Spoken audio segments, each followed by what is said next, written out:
Lord friends, హిజ్కియా యూదా దేశానికి వచ్చిన మంచి రాజుల్లో ఒకడు. అతని హృదయం నిజముగా దేవుని వైపే ఉండేది. దేశంలో ఉన్న విగ్రహాలను కూల్చి దేవాలయ ద్వారాలను తెరచి ప్రజలను మళ్లీ దేవుని వైపుకు తీసుకెళ్లాడు. ఒక రోజు అస్సీరియుల రాజు సెన్కేరీబు పెద్ద సైన్యముతో యెరూషలేమును ముట్టడించాడు. నీ దేవుడు నిన్ను రక్షించలేడు అని అవమానించాడు. హిజ్కియా భయపడకుండా దేవాలయంలోకి వెళ్లి శత్రువుల బెదిరింపు లేఖను దేవుని ముందు ఉంచి కన్నీళ్లతో ప్రార్థించాడు.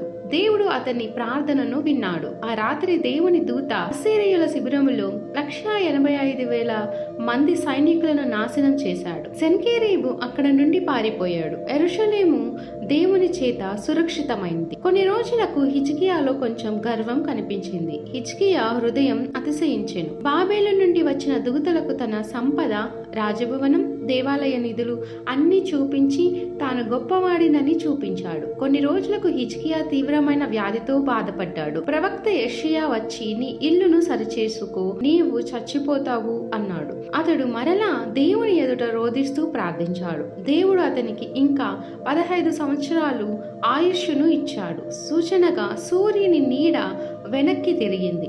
ఇదొక గొప్ప అద్భుతం. హిజ్కియా జీవితమే చెబుతుంది. ప్రార్థన దేవుని చేతిని కదిలిస్తుంది. దేవుడు తన ప్రజలను కాపాడుతాడు. విశ్వాసములో ఉన్న వారికి అద్భుతాలు జరుగుతాయి. Praise the lord.